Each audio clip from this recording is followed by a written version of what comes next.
I want to begin this morning by showing you something that was a prized possession of mine back in high school. And our pulpit really doesn't allow me to hide anything right here like some pulpits do, so I had to sneak it off behind the drums back here. But this was one of my first big purchases as a teenager. This is a Philips Magnavox FW320C. I don't know if the letter matters or not there, but this was, let me tell you about this unit and all the great features of this. Maybe I'll just work my way down. It's a 3 CD changer, so not just one. You can put 3 in here and don't have to get off the couch for 3 or 4 hours, depending how much music is on each of those discs. AM and FM radio. So not only can you get all the great radio music stations, but that AM band that has the Cardinals games, I mean, if you knew how many hours of Cardinals games this thing tuned into in my growing up years, it was quite a few. Dual tape decks, so you can listen to those old cassettes, but you can also copy them, and you can record off of radio, so when you want to make that mixtape for somebody that's real special to you, this will do that for you. It's got auxiliary input in the back, so you can plug in another device.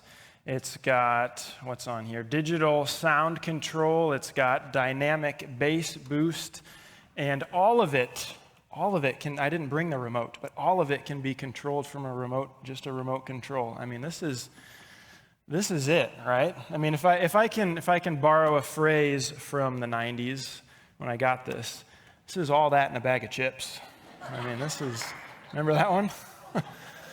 This was something. And the students this morning are probably looking at me like I'm crazy, like what's so good? I didn't bring the speakers. This is just the unit. But this thing really was that great, you know? It was, like I said, I had my eye on this, saved up for it, bought it.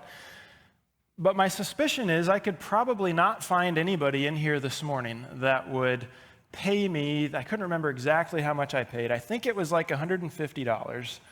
I don't think anybody in here would probably pay me $150 for this morning.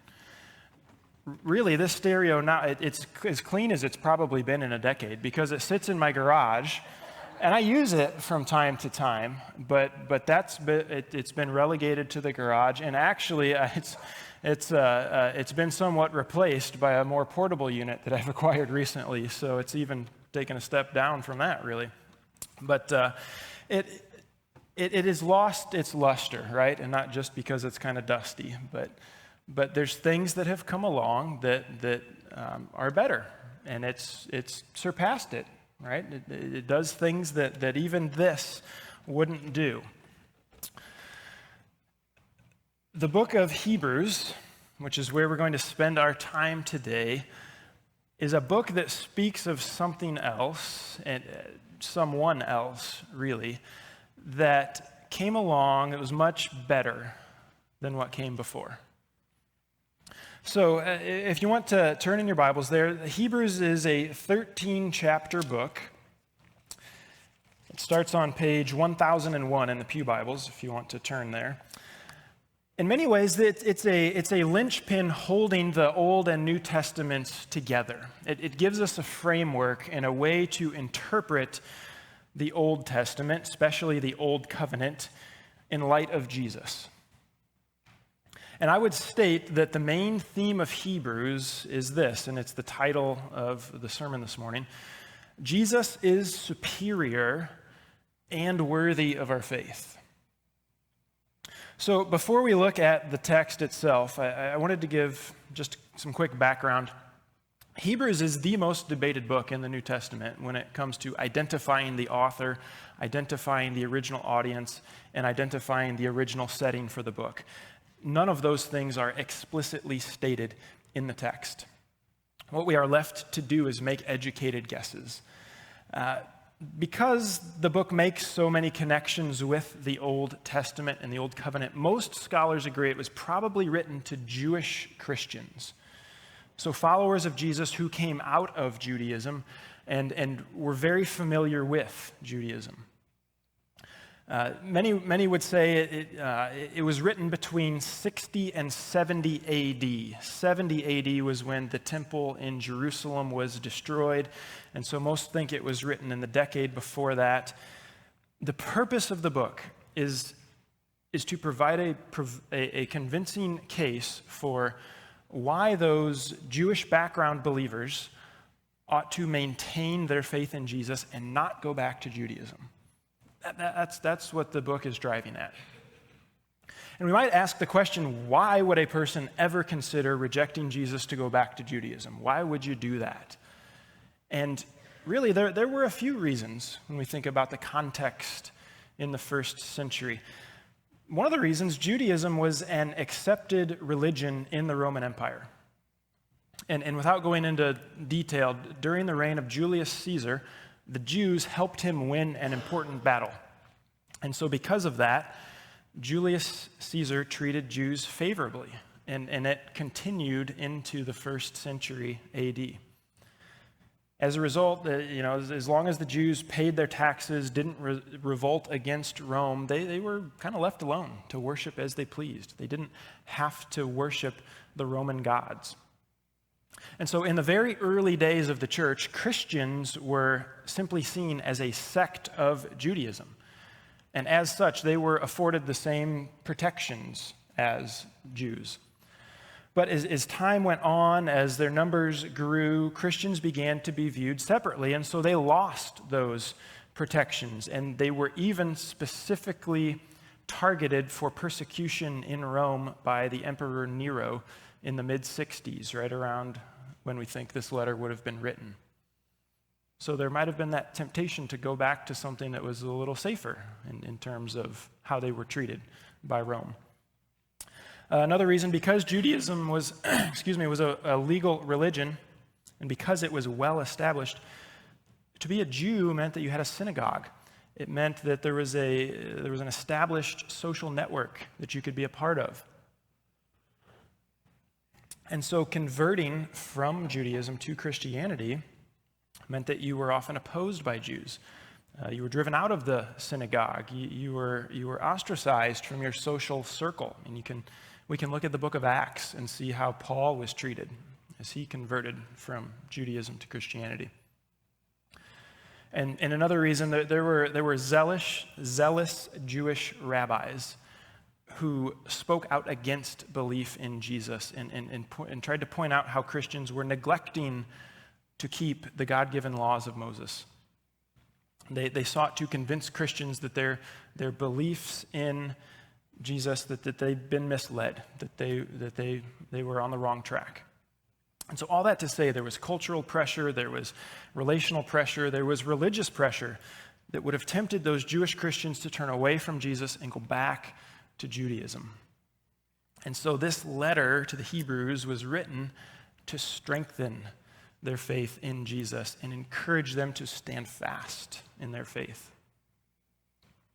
And so as we dive into the text, for the first 9.5 chapters, the writer of this letter took great pain to spell out in detail how Jesus, how the new covenant he instituted is far superior to the old covenant, the old sacrificial system of the Jews. And you can see in your sermon notes the various points that the author made regarding the superiority of Jesus.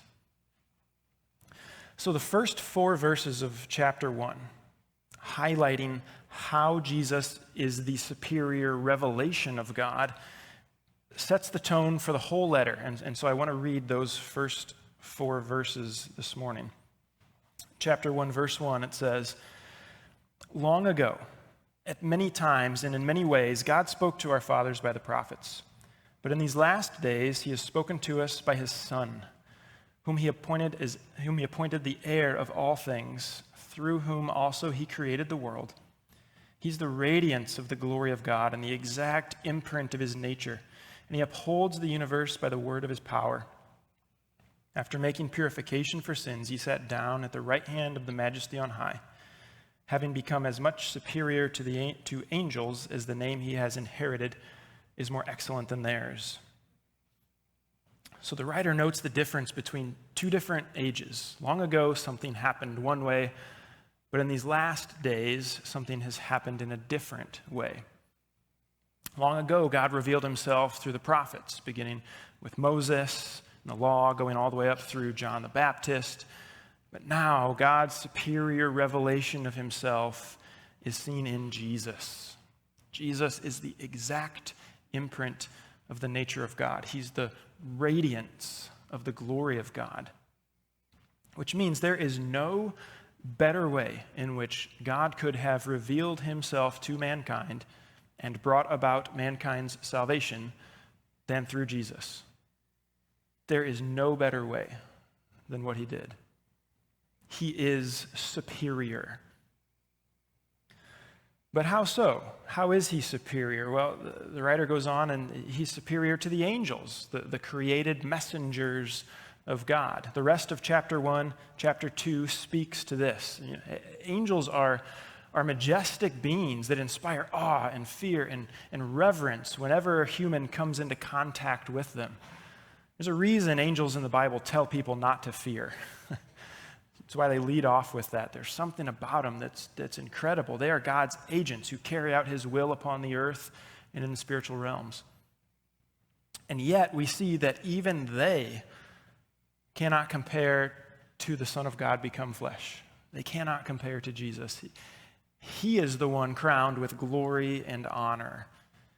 He is the one under whose feet everything is put into subjection, angels included. Jesus is superior to the angels. But with that, the writer of Hebrews is just getting started, right? Jesus is also superior to Moses. Now, when it comes to Moses, there wasn't anyone else in the Old Testament with whom he could compare. Maybe King David, but because David was a king and Moses was a prophet, it's kind of like comparing apples and oranges in a way. Moses was the one whom God spoke to in the burning bush. Moses was the one whom God met with and personally spoke with on Mount Sinai. Moses was the one who met with God in the tent of meeting. Moses was the one whose face shone brightly after he would meet with God. Moses was the one through whom God gave the first covenant. Moses instituted that covenant, which officially made the Jews God's people. Moses led the people through the wilderness to the edge of the promised land. I mean, that was Moses. And yet, Jesus is counted worthy, we see in chapter 3, verse 3, of more glory than Moses. For all that Moses did, and it was a lot, and it was incredible, Jesus has more glory than that. All of Moses' impressive accolades came as the result of God's presence in his life. Jesus is himself God. He is the presence of God. The close relationship between mankind and God through the person of Moses was just a foretaste of what would come in the person of Jesus. Mankind and God are fully and eternally united together in Jesus.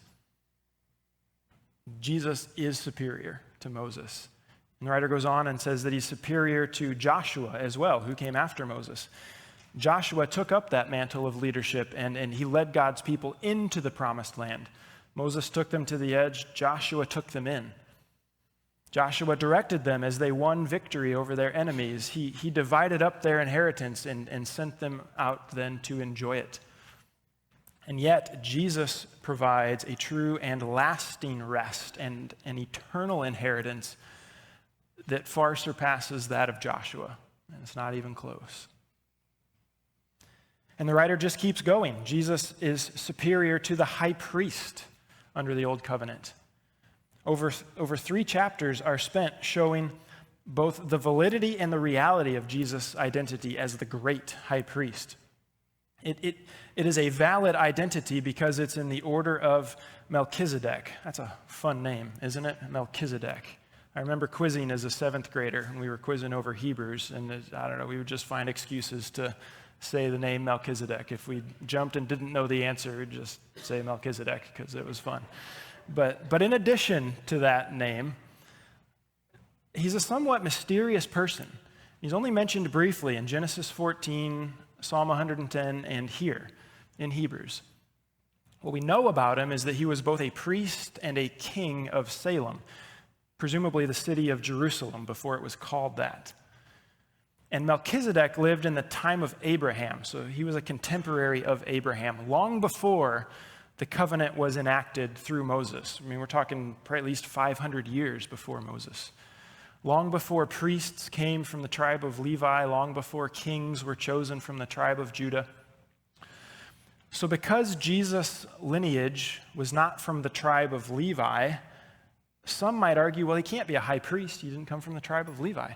But Hebrews is arguing that Jesus' priesthood goes back prior to the tribe of Levi, to the time when Levi's great-grandpa Abraham gave a tithe to this Melchizedek.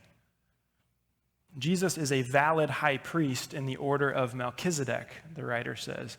And the reality of Jesus being the great high priest is that his priesthood is vastly superior to all the other high priests who came before him. Those priests would come before God on behalf of the people, but they always had to offer sacrifices for their own sins first. But listen to the reality for Jesus. This is in chapter 7, verse 26. For it was indeed fitting that we should have such a high priest, holy, innocent, unstained, separated from sinners, and exalted above the heavens. He has no need, like those high priests, to offer sacrifices daily, first for his own sins, and then for those of the people, since he did this once for all when he offered up himself. For the law appoints men in their weakness as high priests, but the word of the oath, which came later than the law, appoints a son who has been made perfect forever. So after Jesus made that one perfect sacrifice of himself on the cross, he's now exalted to the right hand of God. He presides as the great high priest over the new covenant that he has instituted. He is far superior to those high priests who came before him. And then speaking of that new covenant, Jesus and the new covenant he has enacted is superior to that whole old sacrificial system. And this is noted in chapters 8 and 9 and 10. Under the old covenant, the tabernacle was erected as a copy of this one that's in heaven. And in that tabernacle, there was an entire system of repeated sacrifices and offerings which took place in order to deal with the problem of sin. And within the tabernacle, there was an isolated Holy of Holies right in the middle where the Ark of the Covenant was kept, over which the mercy seat was placed. And the problem with this system, according to chapter 9, verse 8, was that gifts and sacrifices which were offered there could not perfect the conscience of the worshipers. In other words, it didn't truly take away sin. All those animal sacrifices, all those crop sacrifices, it could not take away sin. Chapter 10 speaks of them really as a yearly reminder of sins. Jesus, however, has appeared once for all at the end of the ages to put away sin by the sacrifice of himself.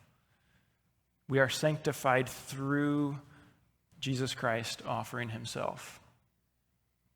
So what that old sacrificial system struggled to accomplish and indeed never could accomplish, Jesus did once and for all through offering his life on the cross. Jesus did away with the first covenant in order to establish the second. He is far superior to even those spotless lambs that were offered every Passover.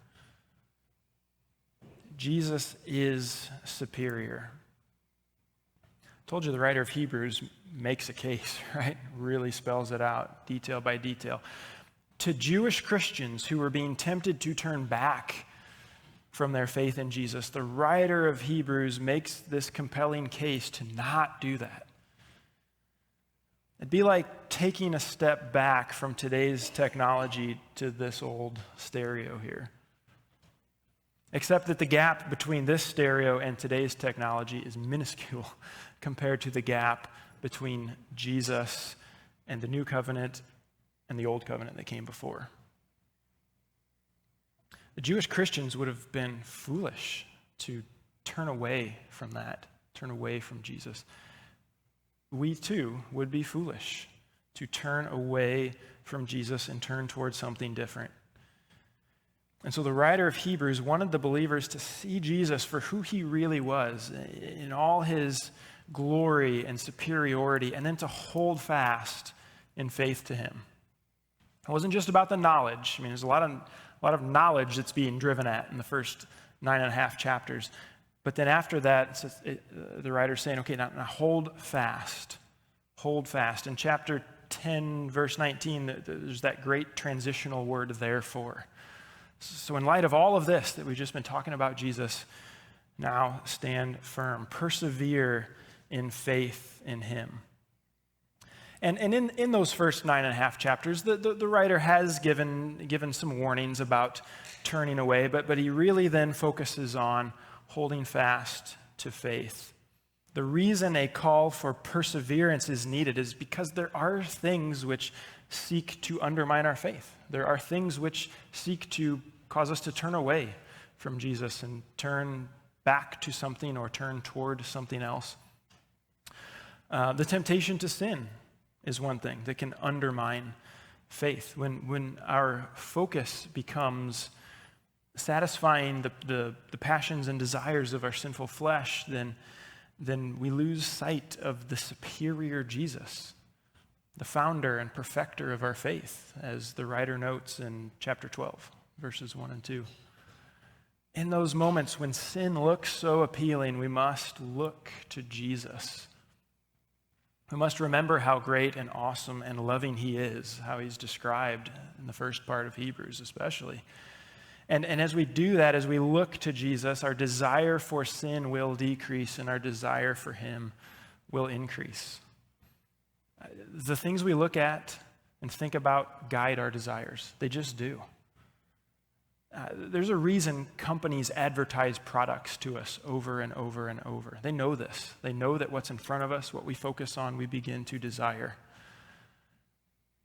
We can persevere in faith by looking to Jesus, putting him in front of us over and over and over, focusing on him instead of other things that would draw us away.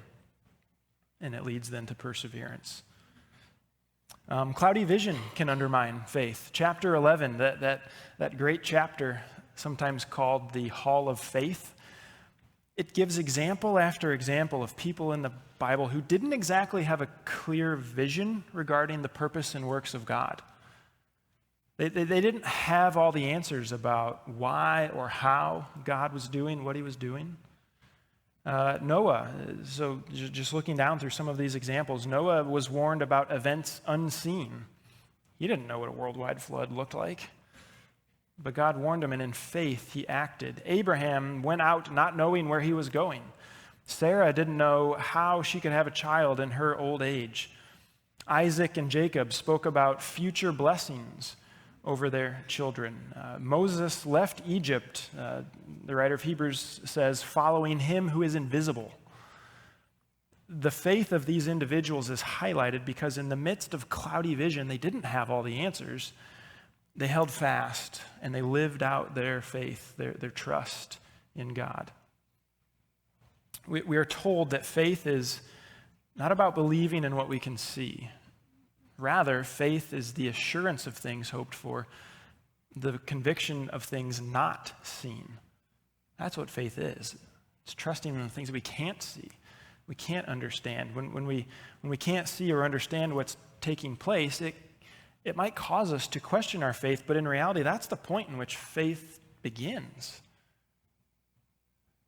So rather than turn back because our vision or our understanding is a little cloudy, the writer of Hebrews urges us to lean in and hold fast to our faith in God, just like so many that have come before us.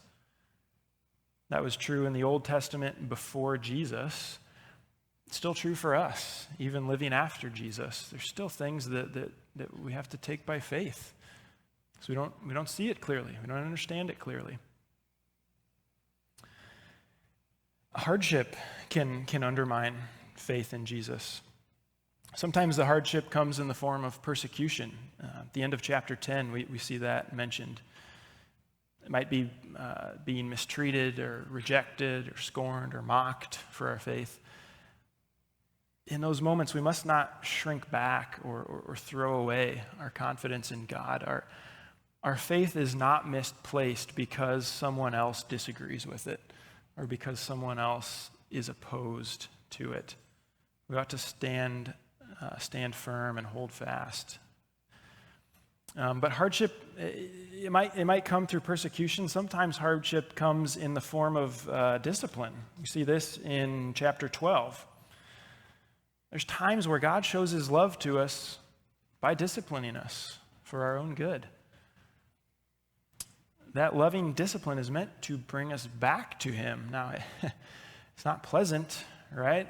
It may be painful. That's why it's discipline. But rather than question the author of our faith, we must persevere in faith, knowing that his discipline affirms that we are sons and daughters of God who are loved by him. That's why he's disciplining us when he does, because he loves us.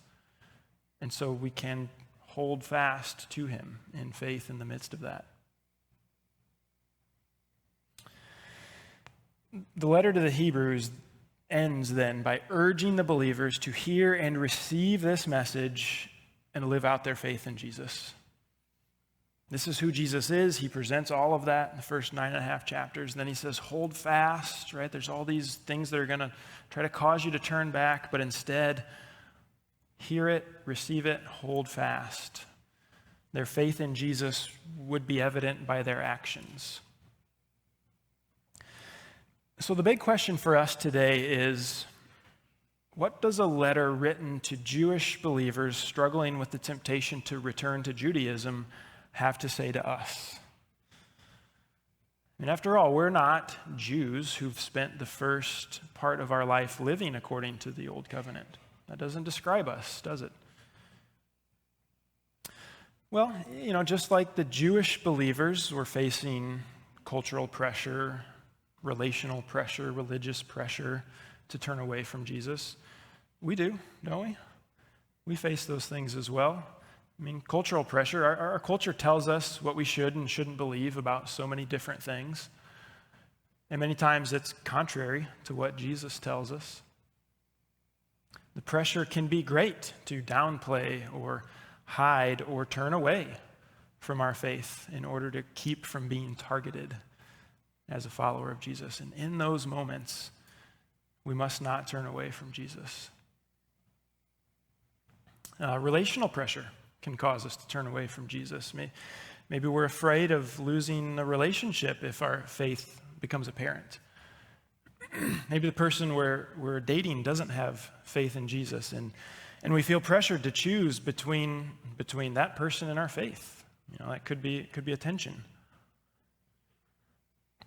Maybe we're married, and we feel led by Jesus to do something in faith, but we aren't sure how it will be received by our spouse, and so we feel this pressure to kind of suppress it or ignore it. In those moments, we must not turn away from Jesus. Religious pressure. There can be religious pressure put on us to doubt the sufficiency of Jesus. It might be a way of thinking that seeks to make our salvation dependent upon our actions rather than the sacrifice of Jesus alone. It might be other things that we are told must be added in order to validate our faith in Jesus, dressing a certain way or voting a certain way or being involved in a certain thing. It could be anything that can be put on us as pressure to be added to what it means to be a follower of Jesus. And in those moments, we must not turn away from Jesus. What can be done when we face these pressures? Because like the Jews, we face those pressures too. How might we hold fast to our faith in the superiority of Jesus above all things? Turn with me. We'll end this morning in chapter 10. Hebrews chapter 10, verse 22. And remember, these are the words written immediately after the superiority of Jesus has just been proclaimed thoroughly for 9.5 chapters. And then we read this starting in chapter, I don't know if I said chapter 9 or 10, but it's chapter 10, verse 22. It says, "Let us draw near with a true heart in full assurance of faith, with our hearts sprinkled clean from an evil conscience and our bodies washed with pure water. Let us hold fast the confession of our hope without wavering, for he who promised is faithful. Let us consider how to stir up one another to love and good works, not neglecting to meet together, as is the habit of some, but encouraging one another, and all the more as you see the day drawing near." So how do we persevere in faith in Jesus? We draw near to God. We speak with God. We open ourselves to God like we would with any person that we want to draw near to, grow closer to. We hold fast to our confession, it says. Our confession ought to be what we read in the Bible. And so a great way to hold fast to our confession is to remind ourselves of what is written and remind ourselves over and over and over again. We consistently meet together, right? When I'm feeling weak in my own perseverance in my faith, I benefit from others who can encourage me and spur me on. In the same way, I can benefit others, spurring them on in times where they feel weak in their own perseverance in faith. We do that as we consistently meet together. We keep focused upon the day. The return of Jesus is the day being referenced. The day is coming when our faith shall be sight. We sang about it in one of the songs. That day is coming. The things we couldn't clearly see at one time will be fully revealed to us. And at that time, we will find our faith to have been placed exactly where it needed to be. That day is coming. Jesus is superior. Nothing else even comes close. All those songs that we were singing in the first set this morning, I mean, I felt lyrically overwhelmed by just all the proclamation of hope and forgiveness and cleansing. And I mean, it was just one after another in those verses. And it's through Jesus. It's not through the old covenant. It's not through anything else that we might be tempted to turn towards in this world. It is through Jesus and Jesus alone. It's the only place any of that will ever be found. So it might not be Judaism and adherence to the old covenant, but whatever it is that tempts us to turn away from Jesus, Hebrews urges us to persevere in our faith in him. It gives us all those let us things in those verses in chapter 10. He goes on, he says, let us keep our eyes fixed on Jesus. Let's persevere in our faith. Jesus is superior. And nothing better is going to come along either. Right? He's not going to be replaced by anything else. He is superior now and forevermore. And he's worthy of our faith. He's worthy of our faith now when we can't see it all clearly. And he will prove himself to have been worthy of our faith once we can see it all clearly. It's only in Jesus, and it's only in him alone. Let's stand together. Come before God. And I think this book leads us to respond in two ways. One, worshiping, praising, thanking him that he is superior. And then asking for the strength and the wisdom and the perseverance to hold fast to him as we walk through this life. So let's do that. God, we come before you, and I'm just so appreciative of the picture of you that we are given in the book of Hebrews. You are incredible. Jesus, you are superior. You are glorious. And we praise you for that. God, there is nothing, there is no one like you. And I thank you that you came to earth then, that we can find the forgiveness and the redemption that we need. What the old covenant never could deliver, you did. And we praise you for that this morning. I thank you for the great songwriters that gave us those lyrics and the songs we've already sang. I thank you for the ones that we will close in singing that echo the same thing. We give you praise for that this morning. God, would you receive our worship of you? And would you help us to hold fast in you? We're weak. We don't hold fast as we should. Our vision becomes distracted. We look to other things. God, but we're not going to find anything better than you. And so would you remind us of that? Would you give us the strength and the wisdom to look to you each and every day? God, guide us in that. Do your work in us. Help us to support one another in that as well as we continue to meet together. God, you are glorious. You are superior. And you're worthy of our faith, and we're so thankful for that. And it's in Jesus' superior name that we pray. Amen.